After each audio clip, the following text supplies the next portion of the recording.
All right, Mr. Kofi. Or Kofi, how you say it? I say Kofi. Kofi, I don't do it. okay. Yeah, like don't go, or they be like Kofi. You gotta say it the right way. Making right, people yeah. proud, man. All right, yeah, Okay. Kofi. Kofi. Well, this is just a mic check. You're not new to this, right? My corny way of mic check. I started the first time, I gotta continue it. So you ready? I'm ready. Follow my lead. Follow you. Right? Mm-hmm. Okay. Microphone check 1, microphone check 2, 3. Add a little, Microphone check. Microphone check 2, 3. You always cooperate. Thank Yeah, you. yeah. Hello, everyone. This is Janet Copper with the Socialite Production, where we are connecting the world through faith, culture, and entertainment. I say this about all of my interviews, and I mean it with the passion for each one because I have dope people on this platform. Yeah. Mr. Washington Kofi is definitely one of those. Just say hi to the people real quick. Hey, how you guys doing? Washington Kofi. Washington Kofi, and for your people in Liberia, let them hear how you. Washington Kofi. Okay. Washington Okay. Kofi. Yeah. Well, I have him on today because I'm doing. This will be aired later, but this is Valentine's. The week of Valentine's Day was Wednesday, and so I've chose to tell love stories, meaning highlighting things and people and places and whatever it is that I love. And on this platform, as it relates to interviews, I want to highlight Washington. 1, because he's my cousin and I love him. 2, because he's just a really good person. And 3, he's a visionary and he's walking in purpose and he's creating things that are answers to a problem, a need. So we'll get into that, but I just want to publicly let the world know. I tell you all the time, or maybe I don't, how much I love and appreciate you, how much I value your presence, how much the world needs what you have. Thank you. And whatever insecurities, whatever doubts, whatever the enemy try to tell you, you're not lacking anything. Thank you. I didn't even expect to do that, but it's important for you to know, but for the people to hear me tell you. Man, right? My heart's mine. Yes, you gonna cry? You some tissue? No, Okay. Not yet. No, but real talk, because he's amazing, and he's one of the chosen ones who are brave enough to do it different, who's brave enough to take risks. I don't even supposed to be getting into all of this right now, but I'm gonna let it flow. He's brave enough to take risks. He's brave enough to even take losses for the vision. And he's married to a beautiful, purpose-driven partner who is on board with this vision and mission. And she has her own. But y'all meet her at a different time. Yeah. Anyway, with this platform, like I said, the mission is connecting the world through faith, culture, and entertainment. Both Washington and I are first-generation Liberian-Americans. So we were born in America, but we were born in African households, yes. Liberian households. Our parents, they raised us to be Africans, not Americans. But then it's confusing because then we sound American, look American, you go to school, got all that other stuff. We'll get into that too. But I say that because of what he does and what he's doing, and part of the reason of this platform. So I highlight culture, faith, culture, and entertainment. Actually, today we're talking about all 3 because we are people of faith. We love entertainment, but we love our culture. And so my role, especially in this season, is to connect. I've always been a connector, but I connect, I inspire, I help to build, not only with my hands, but help build other hands. Yeah. So today, enough about me, but I just want to kind of give a overview for those who don't know me. I like to highlight things that I love, especially this week for Love Week. And so I am going to pass the mic to Mr. Kofi so he can introduce himself, tell you all a little bit about who he is and what he does, and then we will get into it. You ready? Yes. All right. I am Washington Kofi. I am a first-generation Liberian-American, son of a bishop, last of 17 siblings. Yes. 17. Oh, I didn't even know it was 17. Oh. Yeah. So I knew it was a lot. Yeah, definitely a whole lot. Very big family. Come from a very musical family, and I am the baby. I consider myself, no, I didn't even consider myself, but I am a culture creator. I am a culture curator. I see myself as something like an African James Bond. I'm very gentle. I'm a masterpiece. I'm a very humble person. I'm a music lover to the core. I think in my lifetime, God has made me realize the people that I will touch in this lifetime are majority through music. There's a lot of other, components to it, but I know for a fact that music is one of the biggest ones. Absolutely.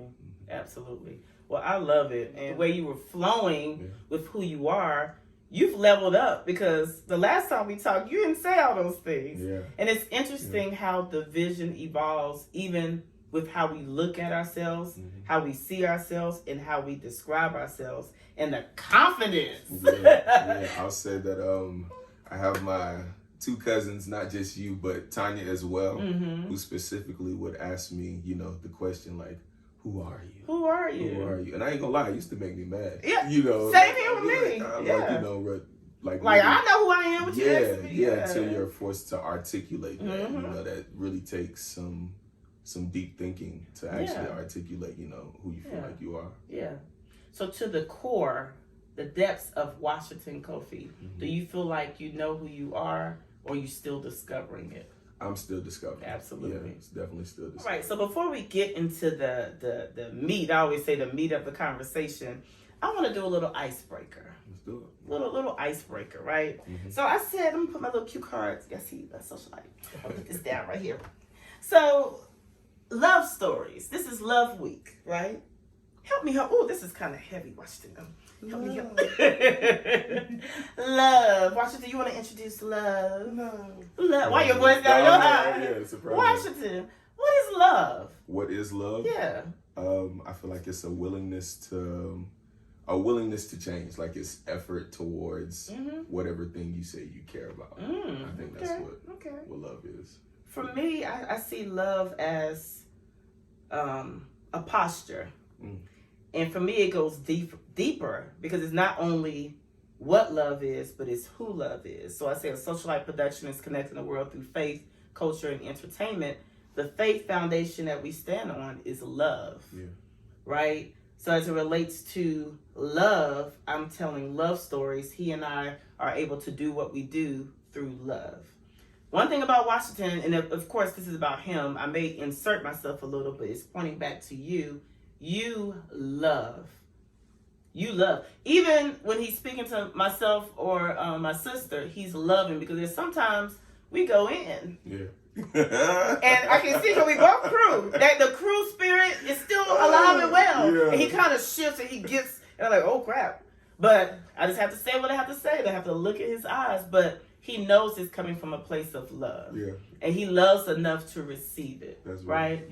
So we're going to talk about love stories for the icebreaker. So we define what love is according to our own definition. I don't know, I just want to keep holding this. But I'm going to put love to the side for now. Okay. But what do you love? Talk about some of the things you love. People, whatever it is. Love story, your love stories. Yeah, first I love God. I feel like all of this is possible through him. I thank him, for continuous understanding and always a second thought. Second thought is always a best thought. In order to, continue to move and adjust. I love my family. I'm big on family. Like I said, I'm from a very big family. Yeah. My father has helped more kids than I could count, in Liberia and here, adults as well. So I've always had this large family, perspective.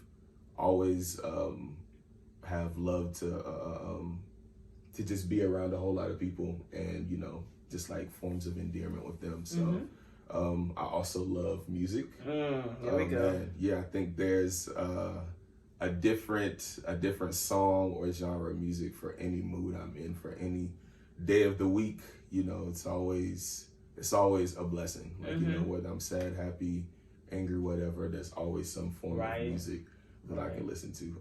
I love nature. I love to be outside. I feel connected to not just the universe, but God directly.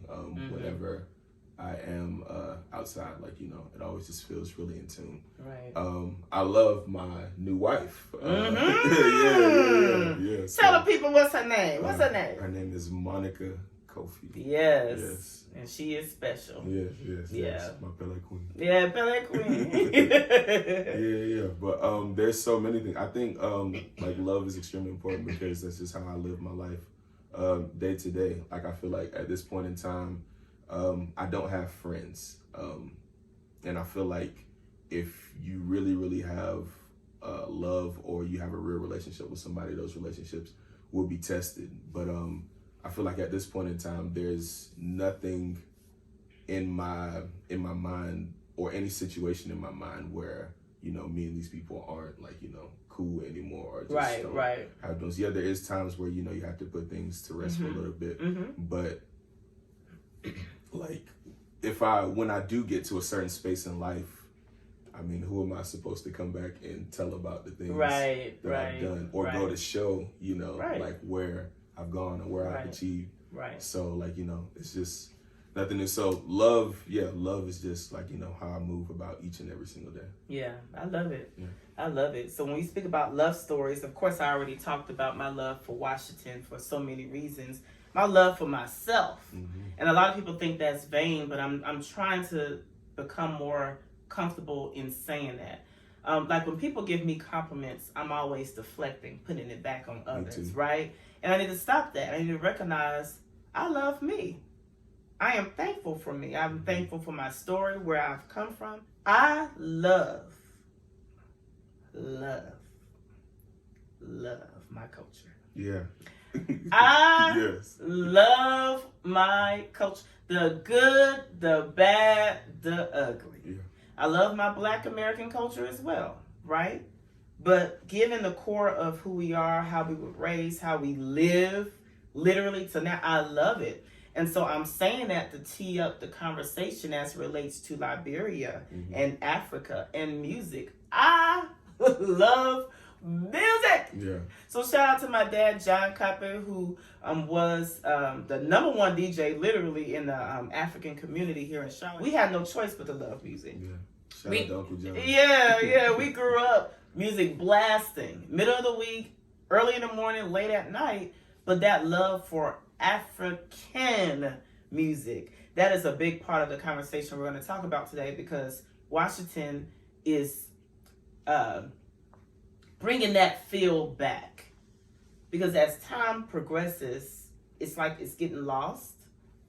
We're going to talk about it though, but you're bringing it back. So I love that for you and for all of us and what we're going to experience. So in addition to, I'm kind of jumping a little bit. We're going to get into the African music part, because that's going to be a long part of the conversation, and I don't want to break it up once we start. But just in reference to the things I love, I have to capture that. So much more, but we'll stop there. But in addition to Love Week, Valentine's, a day in the month, it's also Black History Month. Whereas for me, especially this platform, I'm always highlighting Black history in some form or fashion. It's just not tied to the month. But a hashtag that I started 2 years ago relating to not just Black History Month, but Black history is hashtag Black History Dreamers. Because every time you think about Black history, you think about Martin Luther King and people who are no longer here or so high touch that like, man, how can I do whatever? Whereas we don't realize we are making history right now. Right? So when you think about Black history dreamers, that word dreamers, kind of go back a little bit when you were a kid. What did you dream about, aka vision? Because some of the things I dreamt about, it was really God putting vision in that early. And I know I'm kind of throwing this question on you, but yeah. So let's kind of go back to that young Washington Kofi compared to now. What did you dream about, whether it makes sense or not? Okay, so I'll give you two different time periods. Okay. So if I'll say when I was really small, my first bit of Black dreaming had to be surrounded around my father, like just the head of a church, many churches. And to be clear, for those who don't know your dad, you're referring to churches in Liberia and in America, right? Yeah, there is one church here, but the entirety of the work is in West and Southern Africa. Got you. Okay. Yeah, it was to be like him, I would stand on little stools and be in the house and be preaching, he would see me. extremely happy and stuff. But over time, I think my way of preaching just changed. You know, yeah, because I feel like through music. So around the time my parents started the first church in America, that was about 2006. As I would play, I would just envision so many different things as I grew into, like, you know, our community here in Charlotte. Like, you know, there would just be different events that I would just kind of marvel at and stuff like that. So I would have dreams about like doing things in front of the community as the love grew for drumming. And I saw that my entire family like just supported me. I can remember one of the very first times that I was allowed to play in a service, I didn't have enough stamina to play. And literally my siblings, as I was sorting, were like hooping me on. Like, And every time I would slow down, they would hoop. Like keep going. Yeah. So it just built like, you know, just a natural love. At the same time too, they were critical of me as well. Like, so that's important. So in the beginning, like it was a bit of love, but it was more like trying to prove a few people wrong, you know, before it just turned to all just natural love, because I've superseded all, you know, expectation that was coming. And since then, like, so like I said, even now, like a dream of mine, like, is to play at SKD Stadium. Like, to this day, I can see it in my mind now, like a sea of people. I always reference when Davido, who happens to be my favorite Afrobeat artist of all time. Like, you know, I feel like he's been a trendsetter and a record setter for the entirety of his career. But I remember when he went to Liberia, like there was nothing that we've seen like it. Right. Just the essence and the atmosphere of the event was just like entirely beautiful. And they did a great job of capturing his view of the crowd. So it's like a sea of people, a sea of lights, and, you know, sitting on the drum throne. Like I look forward to the day when I'm in SKD, ATS, like just those two specifically. There's many other places that I want to play, but those will definitely cut, like, you know, deep, like, you know, to heart, because being a Liberian, those are the pinnacle of, like, you know, what we where we would have entertainment or entertainment types of events. So, and for those who don't know, can you elaborate on those places that you're referring to? So SKD is Samuel Kaindo Sports Complex. And where is that located? That is in Monrovia. I'm just helping it out. Yeah. Like, what's that? Okay. Yeah, sorry. Right. Actually, I don't know what ATS is abbreviated for, but it's another soccer complex venue that's in Liberia. But our two biggest. Yeah. So that would. I hope I'm there when you play. Yeah. But no, that's dope.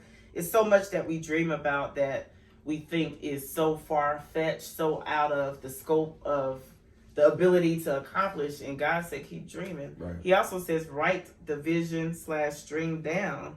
Habakkuk 2:2. Write it down. Write it down and keep looking at it. Keep praying over it. And I recall, it's last year already. Last year, at the time when you and I met on the Greenway with Flo, we were walking, it had been a year since Africa Live, right? Yeah, the first one. And we were just daydreaming. No, it was a year since I had posted a video in my garage. Thank you. Yeah. Of him playing the drums. You're right. But we were just talking about, though, because it had been months since you started the first Africa Live, and how you started off by playing in your garage, and just how the dreams can come into fruition the more that we are obedient, the more that we are focused, the more that we are in alignment, right? So it's so much more I can say, but don't ever stop dreaming, because those dreams are God's vision that He needs for our hands. Right. Show people your hands, His hands, to execute, right? So anything else on dreaming before we move on? No, not really. Okay. Yeah, I'm just a dreamer. Okay. Yeah. And I do know you mentioned your dad's name. I mean, your dad. Let the people know what your father's name is. So my dad's name is Shamfwe Edward Kofi Sr. And he is the founder of African Christian Fellowship International, which was founded in November of 1984. You better know those facts. Yeah. Oh, yeah. 84. Wow. Yeah, Okay. So if I was to even try to put a number on it of the amount of people that he's helped to not just bring to Christ, but bring to America or just help people out in life, I would be lying to you. So it's in the tens of thousands. And one thing about your dad is he moves in silence. Yeah. Like, just from my perspective, he doesn't do the most to show that he's doing the most. He just does the most. Mm-hmm. Does the most meaning like executing vision, Yeah. and has a lot that he's done and a lot of people who he's helped. And it's just, I love when people move as he's moved, because he's doing it for ministry, not for clout. Yeah. Right? So, and before we move on, we gotta, what your beautiful, sweet mommy. Mm-hmm. Please tell the people her name. My mother is Cecilia Kofi. She also works alongside my father, and she's really, really, really the backbone of what goes on. She pulls all the strings. Mm-hmm. She makes sure that things stay honest. The most honest person I've ever met in my life. The most faithful person I've ever met in my life. A beautiful woman, and she's the way that I am, and all of us, all of her kids. Mm-hmm. She doesn't discriminate. She'll always say something truthful. So I see myself in her, and I just love the woman. Yeah, she's amazing. And the reason why I'm having you speak about your parents is because I'm painting a picture of how you're carrying out legacy, and how you take pieces of them to do what you did. Now I want to get to Mr. Washington Kofi. His talking about his, as if he's not here. Mm-hmm. Your empire that you're literally building. A lot of people know you, as it relates to drumming and Africa Live, but they don't know that this is a business. Africa Live sits under an umbrella, a business, and I would even say conglomerate, right? That's what you're building. Mm-hmm. So let's paint the picture, and I'm gonna start first. I don't want to be dramatic, but every time I look at you, I said Africa Live, and you're like, no, that's you had to break it down. So let's break it down for the people. You have Kofi Creative Group, which is the umbrella, the LLC. Yes. So what you do as a businessman, you're marketing yourself as Kofi Creative Group, right? Yes. Under that umbrella, you have various strings, and under those strings, you have other strings. But the two we're going to highlight is Africa Live, which is under the Kofi Creative, KCG for short, and then Garage Files, which is another dope concept that I cannot wait for those of you who haven't seen it to see it. So let's talk about it. Let's break it down so it can be digestible for the people.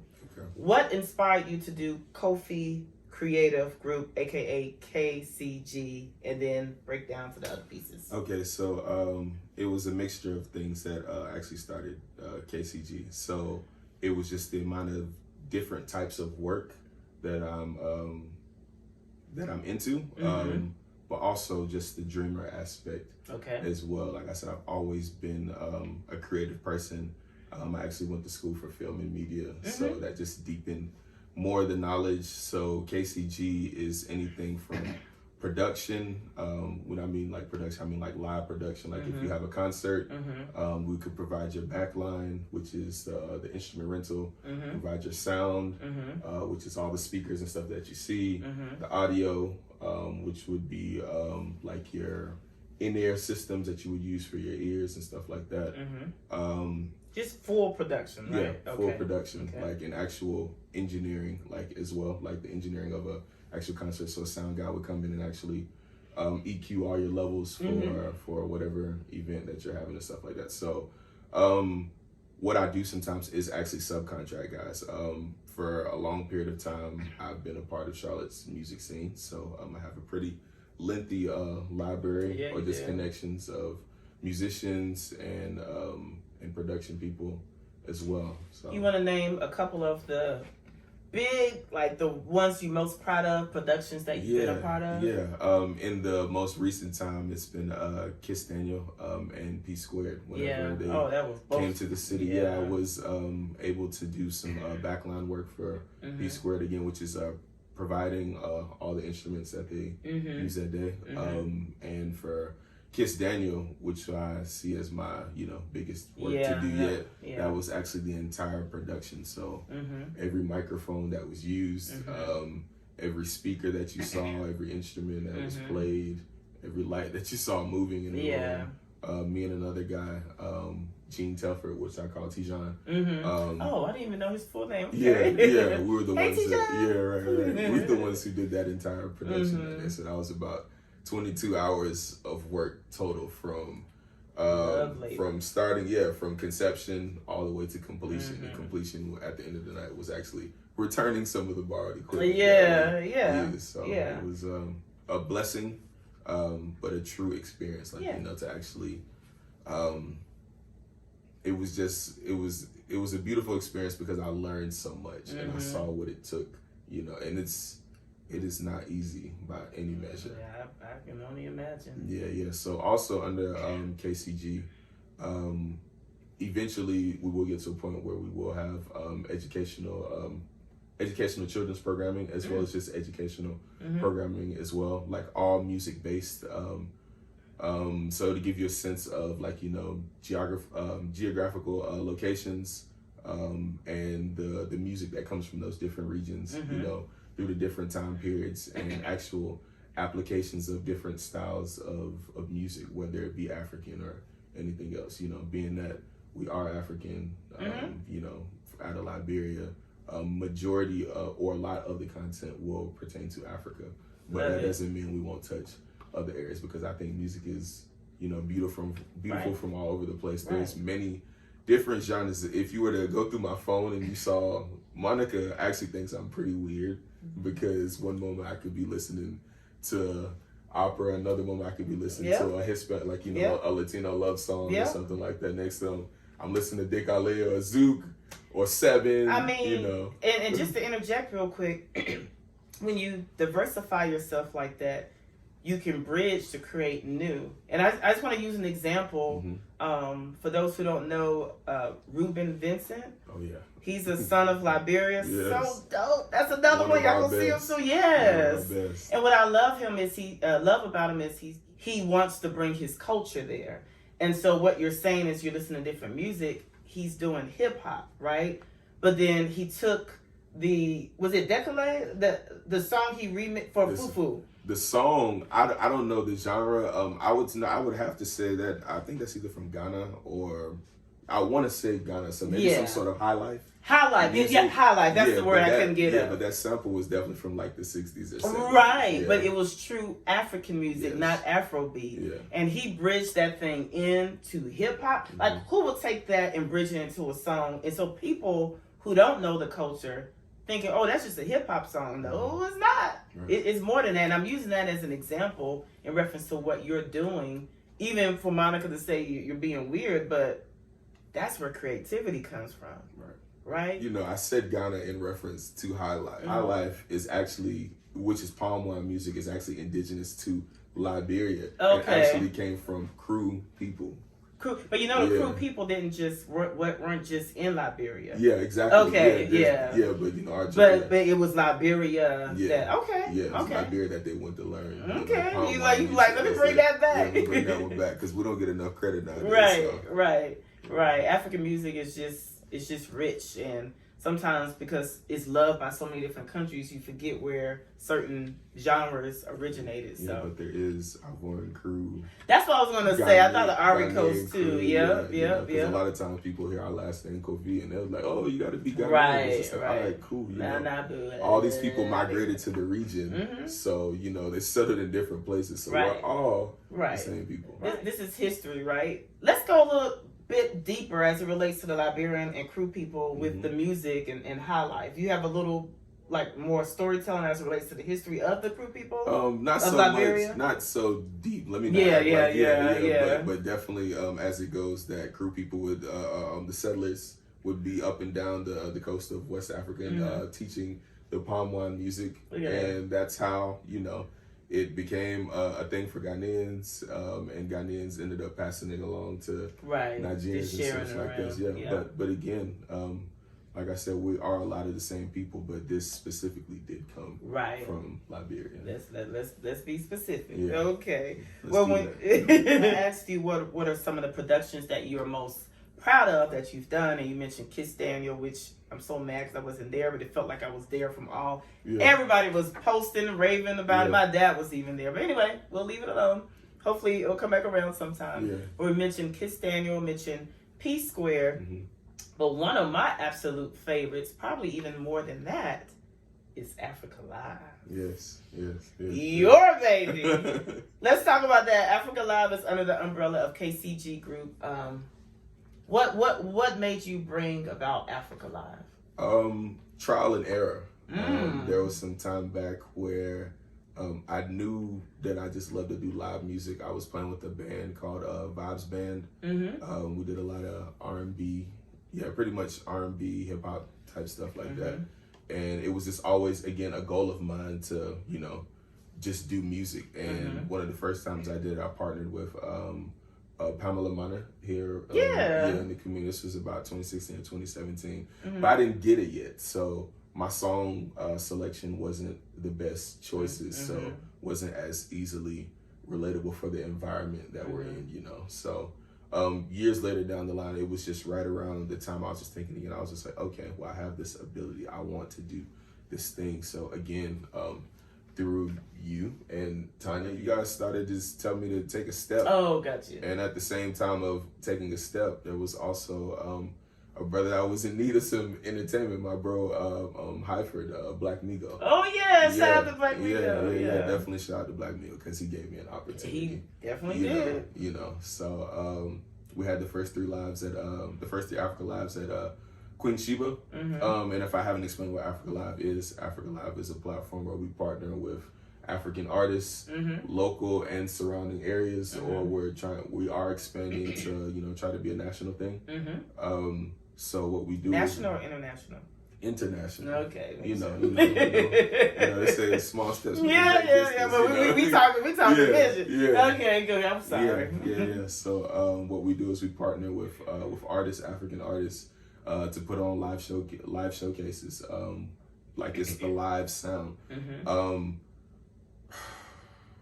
Our people, when I'm talking about our people, I mean Liberians, based off resources. Sometimes we just don't have, so it's not something that we're so accustomed to. Gotcha. But if you look at the rest of Africa, whether it be Ghana, whether it be Nigeria, whether it be South Africa, whether it be Kenya, whether it be Tanzania, whether it's Egypt, any of these places, they all are accustomed to live instruments. And a lot of times, that's definitely a driving factor too. It's the fact that our people love to do, or DJ play Chawan. Yes. That thing be itching my soul, I ain't gonna lie to you.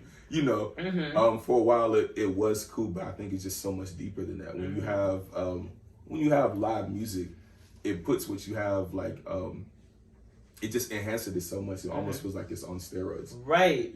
So it goes deep. And it's an experience. You have a personal encounter with what's going on. Right. And it allows an artist to flow freely and not have to work as hard to do that. The instruments assist, and whatever you do, it's a collective team effort. So it's beautiful. So for a while, my thing was just all right, if you don't have a band at your show, I mean, unless you're Kendrick Lamar or J. Cole or something like that, I'm probably not coming to see you because I just won't be the full experience. Yeah, it's just not experience. You just won't be fully entertained by what's there. So that's what we do with Africa Live, and it's been great. It's been you had three.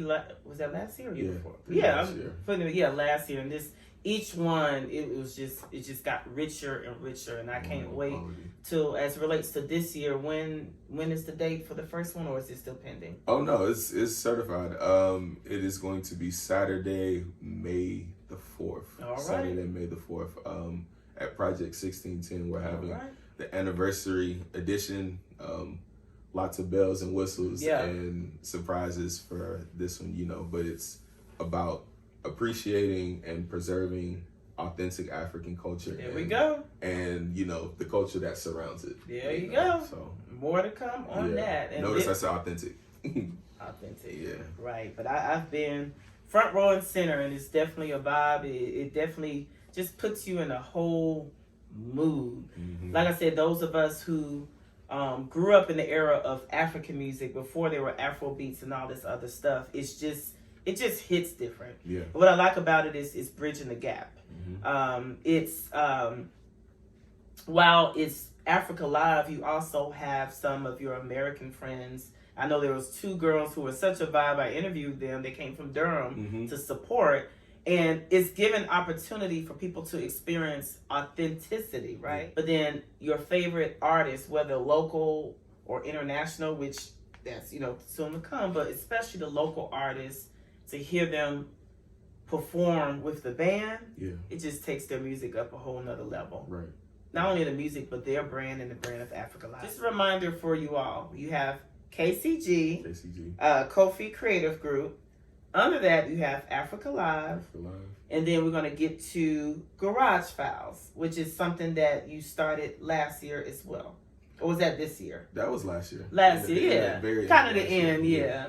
So that's dope. Yeah. I had the opportunity to go to attend. Was that last week? That was last Saturday. Yes. Yeah. Oh my God. I'm so excited. I'm sorry. I'm not even being extra. It is dope. Talk about Garage Files. And first of all, what made you start that in addition to Africa Live? Man, like when I started Garage Files, it was just like, how did this never happen? I mean, it's actually like it had been formed before, but I just never included anybody. So my garage is my safe space. Man, if I was to tell you how many hours, so at 10,000 hours, you can call yourself a professional in any given thing. And I know I probably surpassed that maybe in I want to say like 2010, 11, 12, around there. Of course, like just the experience and understanding of the instruments, it had to be outside of just there, on the instrument stuff. But, that's always been the space that I'm in where I can critique myself the most. I can, practice where I'm unbothered. Like I said, I have a very supportive family. They, my parents, for the time that I was in the house or whenever I do decide to go to practice, as long as I'm done by 9 p.m., nobody's good. I can probably count on my one hand how many times, my mother or father have ever come and been like, hey, it's too loud. It just doesn't happen. They're so accustomed to it. They know that it's something that I love, that I put my time into. So that's essentially how I say, it got started. But it's really for artist development. Again, I think that's the ball game. Not I think that's the game that I'm in, is artist development. Everybody wants A-listers and stuff like that. That's cool and all, but who's doing the nitty gritty work? I would rather be recognized for having something along the lines, it's Apollo-ish, where this is a rites of passage where once you stop in this place, that means you're on your way to that world, or you have what it takes. You have the amount of skill level and stuff like that. And in some cases, some others don't, but you can see the potential. Right. But it's all for artist development, and a big part of artist development is the live setting. It's way different from a studio. Right. You're forced to perform. So the goal is to continue to grow Garage Files. We probably won't ever have a huge audience there because it's a real intimate thing. Yeah, and that's the point. Yeah. So it's a condensed version of Africa Live, but it's not even. It's just a totally different vibe. Yeah. And who have you had? You've had. How many guests have you had on there? I've had 3 now. 3. So Glory Girl. Glory Girl. Yeah, Glory Girl was our very first one. She's a Liberian artist. Yeah, right? Liberian Afrobeat artist. Yes. So the very first one, it was funny how it happened. She just came down to visit my son Logan. She was in town, and I was just like, oh, let's just grab some content. And literally, we were pushing that 9 o'clock time frame, and it was funny because my dad came outside and he was just like, yeah, y'all need to wrap it up. Y'all need to finish with it tonight, but we got some really great takes. One of her songs, I don't know if it's released yet, because that's another thing that I noticed is a lot of people like to release new music, Right. you know, on the platform. I think that's Right. you know, so Right. that's another really good thing. And, So and Glory Girl, I like about her, she has that feel good music, right? Yeah. And so when you do it live, it's a whole nother feel good. Yeah, she's a whole ram in the bushes by herself. Yeah. And after her was my brother, Big Teezy. Yeah. I love Teezy. Multifaceted, multi-talented, extremely intelligent, like just and a beautiful Teezy is soul. American. Yeah, Teezy's American, but honorary Liberian. Right, that's what I was gonna say. He's been around the culture for a long time. And I was gonna say real quick, Yeah. he performed at Africa Live. When I say he tore the house down. Teezy? Okay. And as of recently, my bro Macintosh, and it's funny, I just learned his name was Macintosh. Yeah, during our childhood, the many basketball battles that we had at Craighead Park, I just knew him as Mac. You know, so he just did this past Saturday. His episode will be coming out very, very soon. I can't wait. It's a beautiful thing that's happening for his episode, because this is the increase, the growth. Like, you know, obviously you learn how to do things better, and his is the new 2.0. Like, you know, from here it just gets better and better and better. So, you know.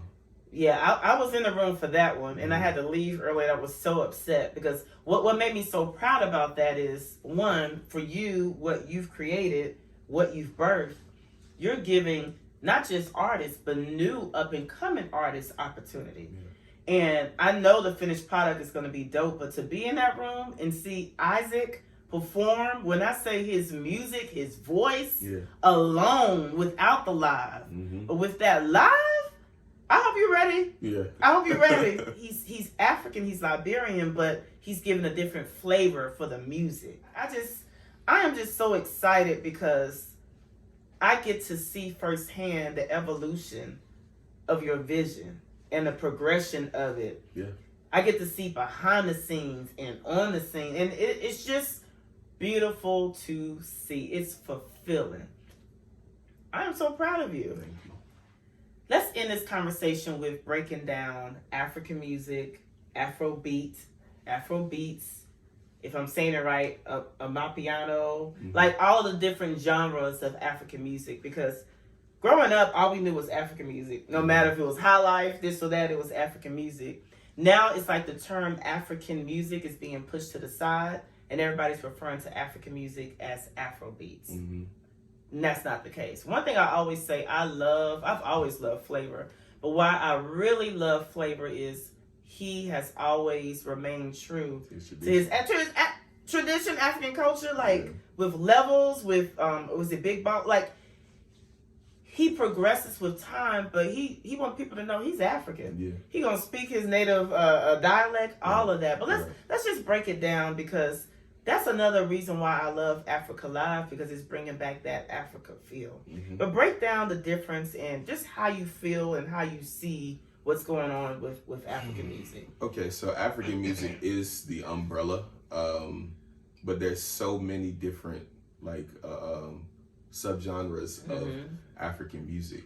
Like you have Seven, that's from Congo. You have Zouk, I don't even want to say where that's from. You have from Liberia, you have Hipco, you have Trapco, you have Bwema. You have Afro beats, obviously you have Amapiano. Like, there's so many different ones, so it's definitely not just Afro beat, but Afro beat is R&B influence. Like, you know, most African music, if you talk about like chords and chord progressions, were more like 2 and 4 guys. Like, those are just like numbers that you would use, like, you know, while playing. But R&B is more 1s and 3s and 7s and stuff like that. So that's like, so the feeling of it is much more identifiable and relatable to the Western world. So, you know, because those are their feel-good chords, and our feel-good chords are different. So, gonna hurt some feelings here. But when we're talking about Afro beat, before you go much further, because there's Afro beats and then there's Afro beats, right?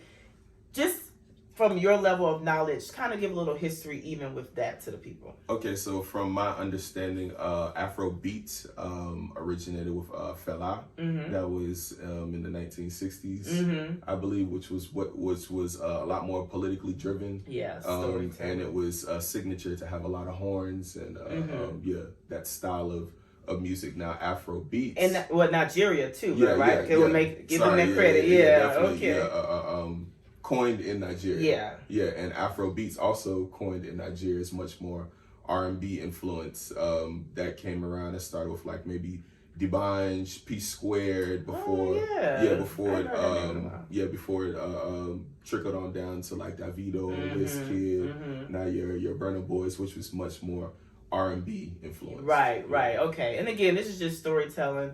We're definitely going to have another part, maybe a panel conversation, just alone on the different genres of music and just how it's moving. But just wanted to talk about it. And now I stopped you, but you were getting ready to get into just your thoughts on how it's going. Okay, so for the climate that African music is in now, I say we have to talk from the Western world sense.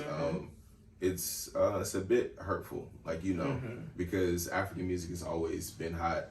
It's always been great. It's always been relatable. But what's become relatable now is Afro beats. So that comes with a lot of nonsense that can be surrounded around it. So what I will say is that what Afro beats has been able to achieve is crazy. Yeah. There's been the other day, me and Teezy were actually arguing about something, and it brought out a lot of facts. So the biggest streaming platform in America is Spotify. 48% of the music streamed is Afro beats. There's been a 500% increase in their streaming. Yeah, this period of Afro beats music. So it's a great thing. But along with like making something relatable comes authenticity issues, and that's where I stand. To everything that has pros, it also has cons as well. And what I say, when you make it relatable, there's lots of people who can come in and imitate it in not the most authentic way. And the one point I'd like to make is that what other form of African music have people even attempted to try to imitate? It's because it can't be done. That's a good point. Yeah, that's culture, and I think culture is meant to be gatekept in order to make sure that it's authentic. So don't get me wrong, I love Afro beats as much as the next person, but I don't love it more than my authentic. You can't do that with Seven music. You can't do that with Zouk, because it's an experience. If I was in a Black American church, I'm not gonna if there was a bunch of Africans here in a Black American church, they're not gonna imitate shout music. They're gonna sound foolish. Right. That's a good point. Because that's an experience. And those experiences take years and years and years and years to build. Right. So you can't just know how Black church is. You don't just walk in and know. It's not one song you listen to and you feel like you know the Black experience. And that's what's being happen. That's what happens a lot of times. With sometimes with our African American brothers and sisters, and I say that because I am also African American. I've always been on the fence. I've never been African enough for African people. I've never been American enough for the Americans. But sometimes the exact same things that we don't like as African Americans is exactly what we do to others, and then want to interpret or define what your culture is or what this thing is supposed to be, or just not truly want to know about it, but just love it for its popularity and stuff like that. But I've never heard an Afrobeat song that's made me feel like Carolina, like Awilo or something like that. When that that come on, or like Fali. I probably sounded real silly, but no, that's it.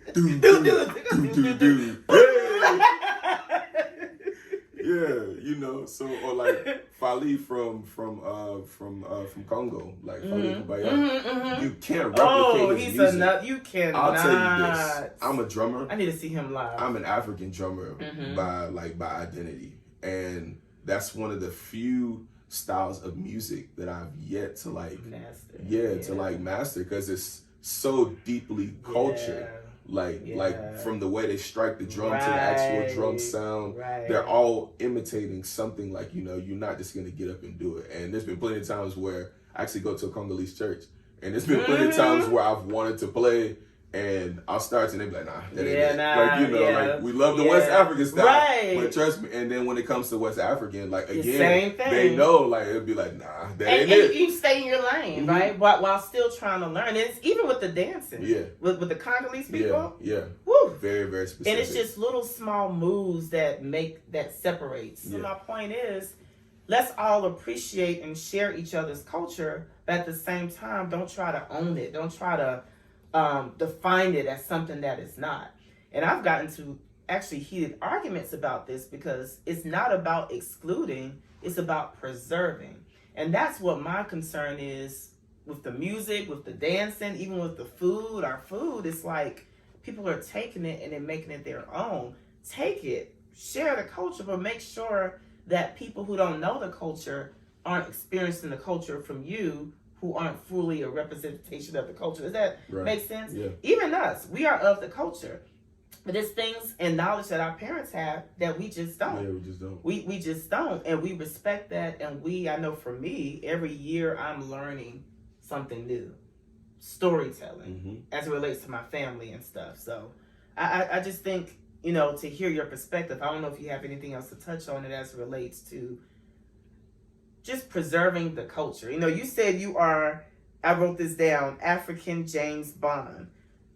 Why are you calling yourself that? I know who James Bond is. I get what you're saying. But for the people who may not know, make it make sense. Still waters run deep. Like, you know, I'm just a very diverse person. Many different layers to me. I can fit in many different molds. And I think I'm one of the coolest guys that you'll come across, you know, very, very humble as well, and very, very well spoken and well put together and intelligent. So, you know, it's a collective. So James Bond is one of the coolest people that you can see, you know, so I'm the African version of him. And remind me, James Bond, what did he do? What was his profession?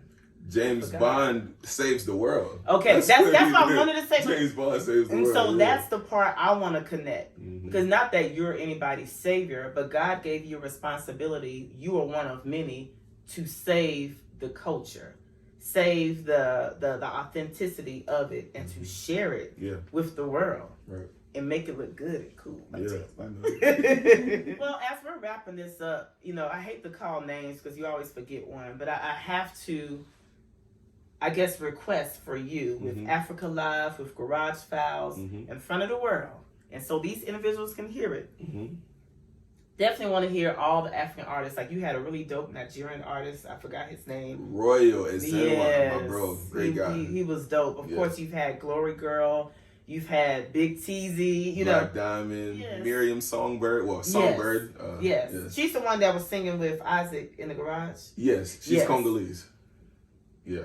One of the best singers that I know. Yes. I can't wait to see that. Anybody else we missing that was at Africa Live? Not that we're going to name everybody, but. I'm just thinking, am I missing anybody? Calm Cruz. Yeah, my bro killed it. Now he out there LIB killing it. Now he in Liberia killing it on the song. Oh, that's my boo. Anyway, yes. Shout out to Calm. Definitely Calm. We're missing a key person who helped to start. Oh, man. The inaugural. How could I ever forget? She was a vibe. Yeah, she was a whole vibe. Queen Izzy, man. Queen, honey. Heavy hitter. She walked and operated as such. Yeah. And a person that's multifaceted. You know, just a testament to her skill level. Yeah. She wasn't actually able to physically rehearse with us because she was in flight attendant school at the same time. So we would have to record rehearsals and send them over to her. She would critique, tell us what she liked, what she didn't like, and that's one thing too. She was very, very vocal about things that she was not okay with, what she didn't want. Yeah. You know, but she came in and she was a blessing to have, you know. Yeah. So thankful to her for, you know, honoring the invitation and coming in and definitely doing her thing. She's a sweetheart too. Yeah. Sweetheart. I want to give a shout out and show love to our Liberian artists. A lot of times they get pushed to the side because of, you know, the I won't even say the bigger names, the names who have already made it to levels that they're trying to achieve, right? But me personally, I would love to see T. Marcus. Oh, I would love to see LIB Foreign. Yeah. T. Marcus. Oh, let me not look at you. Let me look. Well, you too, because you're a man. But look at both of y'all. Let me stop. My own brother, yeah. Your own brother. I would love to see T. Marcus. I would love to see Togai Howard. Yeah. I would love to see LIB Foreign. Yeah. I would love to see D12. Yeah. I would love to see Ruben Vincent. Benji Cavalli as well. Benji Cavalli. Yeah, man, I can't even think of who else I'm missing. But those are the ones that have come to mind. If I miss anyone, please, I'm sorry. But I just had to give a shout out to all of our Liberian artists because they are doing big things. A lot of people have a narrative of, man, Liberian music, whatever. I'm like, have you heard it lately? Right. If you haven't heard it lately, you need to just be quiet, small. I don't even need to interject. But this is literally the most pivotal. This is probably the best time ever to be in the Liberian music industry because they're changing the narrative, they're changing the perception that's been there, and people are fighting. Like we've had one breakthrough recently in Jay Zeno. Like Jay Zeno broke into the international world, so they will soon start seeing the reaps of what they're what they've been sowing. Yeah, it's coming. Yeah, so it's a beautiful thing, and there's just so many different great artists here in America and in Liberia that are representing the Liberian flag. No, you're right. A beautiful thing. And as we're talking, how can I forget about King D? Oh yeah. Dope He music. just came out of nowhere. I'm like pretty talking. And passed like, a whole bunch of people by. Yes. Passed a whole bunch of people I know I'm by. missing some more, and I'm sorry, but I just had to. Mac. Isaac McIntosh Mac. Yeah. I've seen him on Garage Files, but it's just so many different people, so many artists. I forgot. Kamaya Rose. She's another one. Oh, right. Kamaya Rose. Yeah. Right, definitely. That's when you hate start calling names and you forget people. I'm saying all this to say, to show love to our Liberian artists. We show love to all the other artists, and it's no shade. But let's start supporting our own. And I'm not saying that to you because you've given that opportunity, but this is more so for those who are out there and more so for those artists. You heard what I said. You hear the request. So when he call you, right? Okay. One last piece before we end this that we definitely have to insert about another one of my favorite productions that you helped to put on, I should say. But it took a team. Yeah, definitely. Every year, the Charlotte Liberian community, we come together around July 26th. People come together all over the world, especially in Liberia. But Charlotte, we do an intentional effort in bringing the whole community generationally together, right? And so this year, we did something different. We had KCG help to do the production and bring a live experience, which was so dope. Yeah. Can you talk about that real quick? Yes, so alongside my bro, DJ BZ, Love and Voila. I don't know their last names. Love / Lorpu. And Voila. We had a special team that we worked alongside the Liberian Association. The association, and it was a beautiful thing.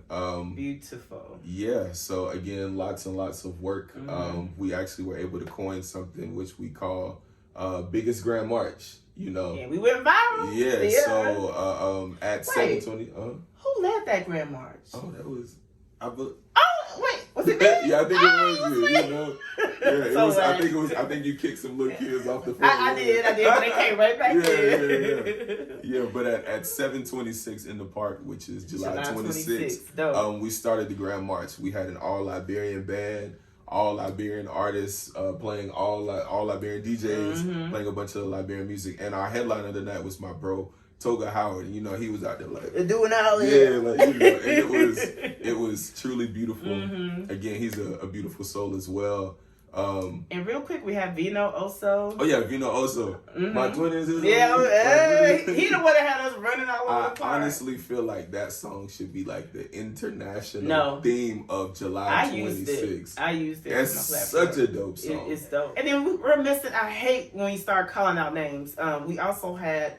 His name is Ralph. Ralph LIB Finest. I think that's your stage name. I think it's Ralph the Don now. Yes. If it's not, please correct us and I'll come back. You know. And then we had the beautiful, the awesome, the amazing Michelle Wright. She does storytelling in the poetic form. She's definitely a diamond that we have here. Yeah. I mean, she's one of the few people, old and young, that I know does, again, like, Liberian, like, folklore, like, real storytelling and stuff like that. And we also had Just Prince, who is a legend, a giant, not only in the Charlotte Liberian community, but international. Yeah. Right? He was playing with you at the party. Yeah, you brought everybody. Yeah, my own big brother, too. Like I said, I know. Edward, I was talking about Just Prince. You can't forget about your brother. My brother who actually taught me how to, play the drums, my first ideas. But Just Prince, man, if we were to talk about his credits, I'd say he's probably produced the 40 to 50% of the Liberian music industry. Gospel and secular, awards wise, like I think he stops going to the award shows. He just has so many accolades by now. But man, he is definitely a blessing as well. So and I'm lucky to have access to him. Right. So, we all are, and we know these are trying times for him. He just recently lost his wife, so I can't bring his name up and not mention that. But we're praying for you, bro. We love you. And we know that through this pain, and I'm getting emotional, but through this pain, God is going to birth even more purpose and vision for the legacy of your wife. So hang in there. Yeah. And I know we highlighted Just Prince and BY, DJ Beezy, but let's just give honor to all of the production team that was a part of that. So my entire band, we had Jazzy Freeman, who played guitar, Liberian. My older brother, Edward Kofi Jr. on bass. Me, Washington Kofi on drums, and Prince Sherman on the keyboards. Yes. We had BY as the DJ. And we had several Liberian DJs from... several Black Migo, Lyrical. Lyrical. BY. Who else was there? But there was a number. There was at least 5 to 7 DJs that day. So it was just all Liberian activities. Yes. And then shout out to Edward, your brother, because he was an influence on you and what you do. And I kind of forgot.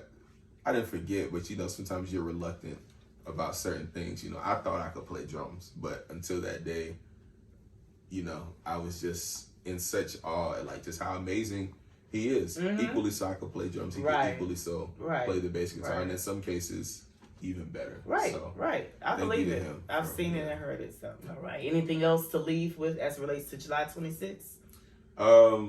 We ready to do it again. At a bigger and better level.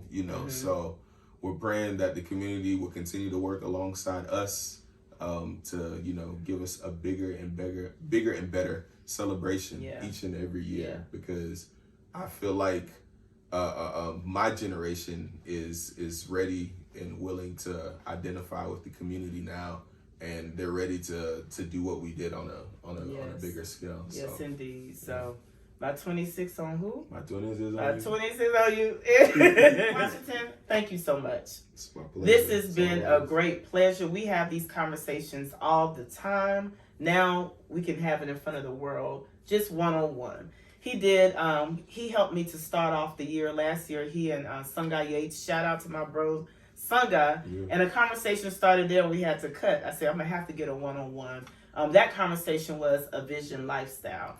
And from that time to now, we just see how God is allowing you to see and move through it and make it a lifestyle. So I pray and wish you just many blessings, and I cannot wait to see just how God takes this up. Amen. Take this up. But any last words you want to look at the people to let them know? Yes, people.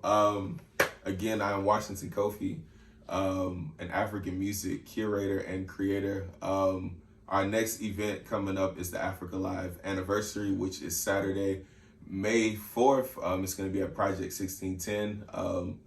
A lot of details about the event will be coming out soon, but I'm thankful to my cousin once again for allowing me to be on the platform. It's always love, and I hope you guys enjoyed. You said it's always what? Love. What did you say? It's always what? Love. Let me tell my people. Love. Tell people how they can follow you. So if you want to follow me, you can. Oh my God, love. Sorry. If you want to follow me, you can reach out to me on Instagram, which is Ray Contour. That's RA_CON_TEUR. Again, that's RA_CON_TEUR. CON_TEUR.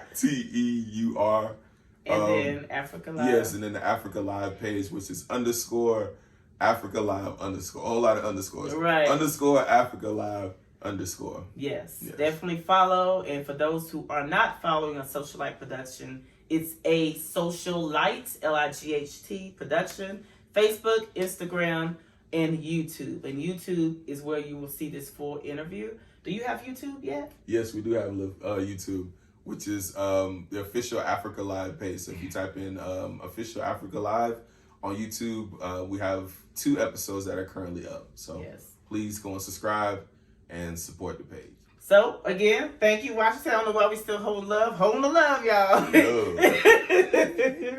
But no, this is a Socialite production where we are connecting the world through faith, culture, and entertainment. Thank you guys for joining. Thank you, Washington, for being here. More to come. Stay tuned.